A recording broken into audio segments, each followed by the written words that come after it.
Jericho, the first city on earth. Part 4. The Spirit of Stone. Death, memory, and ritual.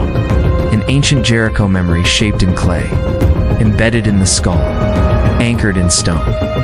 In Jericho, the first city on earth, the dead never really left the living.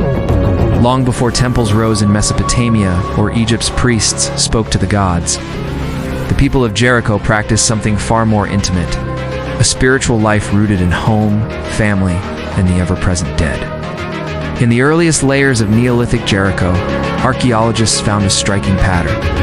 The dead were not taken far away. They were buried beneath the floor of the home, right where daily life continued above them. Children, women, men all lay in shallow graves, their bodies curled tightly as if sleeping. And sometimes, the story didn't end there. In some cases, after the body had decomposed, the skull was exhumed. The face was then rebuilt in plaster nose, lips, even cheekbones sculpted with care. Cowrie shells or stones were inserted for eyes, and pigment may have been used to tint the features. These are known as the plastered skulls of Jericho, and they are some of the earliest known portraits in human history. In the shadow of ancient walls and beneath the dust of time, something profound lies buried. Not treasure, not tools, but memory. But they weren't hidden. Many were found in household settings, arranged in groups, placed on ledges, displayed in what seemed to be shrine-like areas of the home. Were they ancestors? Protective spirits, objects of reverence we don't fully know? Yeah, but we can feel the emotional weight they carried. Beyond the skulls, Jericho offers other clues into a spiritual or ritual life. Small pits with burnt offerings, carefully arranged animal bones, tools buried with meaning rather than utility. These aren't random acts, they suggest ceremony, repetition, and a growing understanding of the symbolic connection between object, space, and story. And the very place they built, Tell Zoltan, became a kind of sacred landscape. With each generation building atop the last, the mound itself grew layered with the lives, deaths, and memories of those who came before. This wasn't just a settlement. It became a repository of memory, both literal and spiritual. In many later cultures, ancestor worship becomes formalized, shrines, altars, tombs, and rituals. But Jericho may be the seed of that tradition. These early inhabitants of Jericho were perhaps the first to truly blur the line between life and death, between the home and the grave. It created a world where memory lived not in stories, but in bones and plaster, eyes that watched across time. The plastered skulls found at Jericho are haunting not because they are dead, but because they are so deeply human. They speak to our primal longing for continuity, for connection with those who came before us and those we leave behind. Here, in the earliest city, people weren't building monuments to gods in the sky.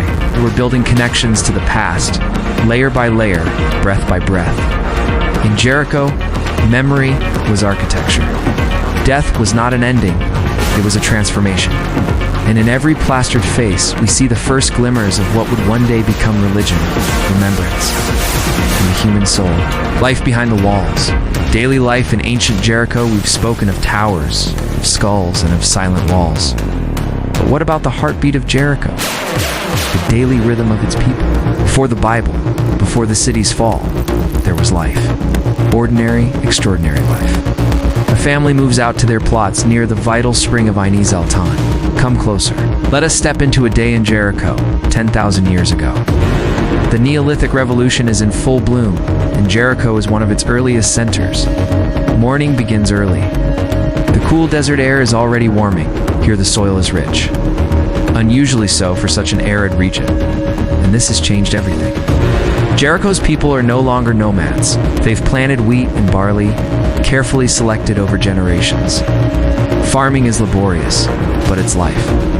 With each harvest, they store grain in plastered silos. Some of the first permanent food storage structures in history, no longer chasing game across the plains, they now plan for seasons.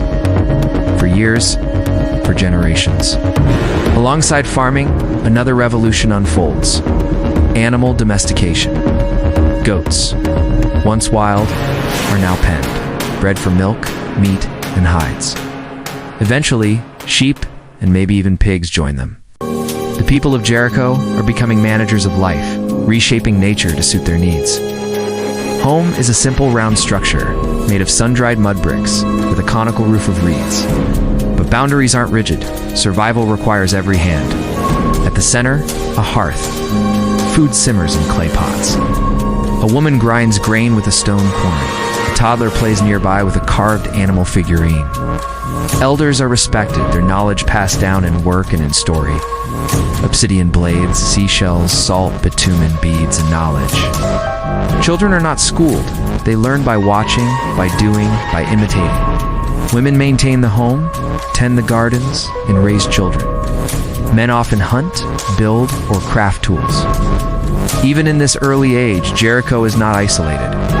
The land is fertile, but surrounded by a harsh desert. When something goes wrong, people turn to ritual, to the spirits, to the ancestors, to hope. Its wealth of spring water and food attracts others. Early trade networks connected it to Anatolia, the Levant, and even the Red Sea. What do they trade? Jericho may be a small place, but it is becoming part of something larger, an early web of civilization. But life in Jericho is not idyllic. Droughts threaten, flash floods, especially near the spring, can devastate. Wild animals still roam. Disease is not understood. A single blight can ruin a harvest. There are no hospitals. Here at the dawn of settled life, something profound is happening.